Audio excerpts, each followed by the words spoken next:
credit unions do more with the SBA. While I cover this bill in more detail in my written testimony, an important aspect of this legislation is a continuation of the program started under the American Recovery and Reinvestment Act of 2009, including the continuation of the 90% guarantee on SBA loans and the lower fee structure. The continued guarantee is particularly helpful for credit unions, as the guaranteed portion of the SBA loans does not count against the arbitrary member business lending cap. We also applaud the provisions that would assist small lenders that do not participate in the preferred lender program and that would have the SBA provide training to smaller lenders. Finally, we believe the capital backstop program established in this bill could be an important tool in allowing credit unions to get capital to small businesses in a time of need, as the SBA would handle much of the administrative work in such a circumstance.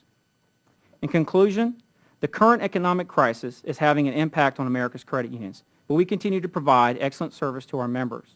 Credit unions stand ready to help our nation and our nation's small businesses recover from the current economic downturn.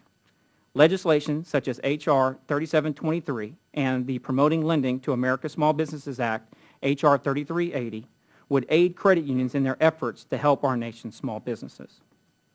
I thank you for the opportunity to appear before you today on behalf of NAFCU and would welcome any questions that you may have. Thank you very much.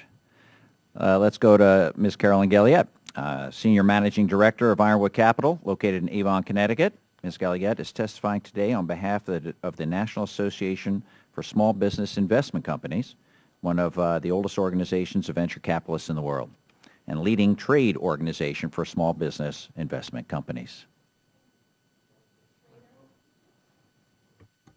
Thank you, Representative Schrader, Representative Graves, and members of the committee. Thank you for the opportunity to appear before you today. Your dedication to the Small Business Committee is appreciated by all of the small business investment companies that I represent and by all of the small businesses that we support. My name is Carolyn Galiette. I am a Senior Managing Director and co-founder of Ironwood Capital, an investment management firm located in Avon, Connecticut.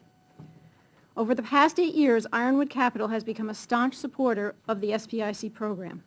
We manage 3 SBICs, the first of which was licensed on September 7, 2001, and the third of which was licensed in June of 2007.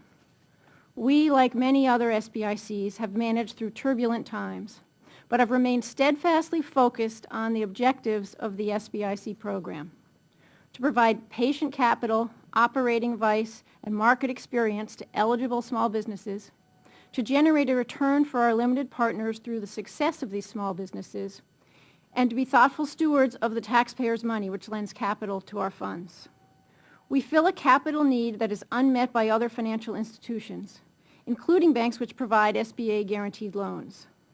To date, we have invested in 53 small businesses in places ranging from Moline, Illinois to Winterville, North Carolina, and to Brooklyn, New York. We also travel to invest in smaller cities such as Hockley, Texas, Fitzgerald, Georgia, and Middleburg, Pennsylvania, places that are often overlooked by other capital providers. Our partnership with SBA has enabled our portfolio companies to create approximately 4,500 jobs and to increase revenues in these companies by over 50% on average.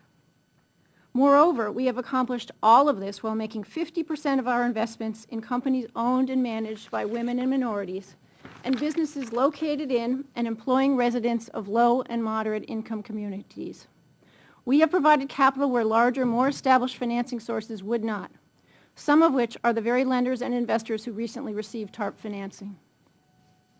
The SBIC Venture Program is an incredible resource for small businesses and the taxpayer. This program is truly market-driven and operates at a zero subsidy rate, requiring no appropriations. Unfortunately, despite the efficiency of the SBIC credit facility, the program is dramatically underused, due in large measure to the cumbersome and time-consuming process of obtaining a license and operating within the guidelines of the program. Fiscal year 2009 used only about 20% of the program's $3 billion in capacity, denying domestic small businesses over $2 billion in growth capital. The SBIC Modernization and Improvement Act creates a streamlined licensing process that enables well-performing SBICs to establish follow-on funds in a timely manner, thereby avoiding the waiting period of 1 year or more that currently plagues the process. In fact, it took us 11 months to get our second fund license 9 months to get our third fund license, and another 7 months on top of that to complete the FBI checks. At the same time, the proposed legislation retains the rigorous underwriting process currently in place for new managers. Moreover, by increasing the borrowing ceiling on families of funds in good standing, the bill creates the ability to keep successful SBIC operators in the program. Without these changes, these growth constraints will unfortunately preclude our next fund from being an SBIC, a prospect that disappoints me, and an outcome which will likely affect many of our similarly successful peers. It would be a terrible waste to push aside fund managers who have proven to be experts at empowering and growing small business.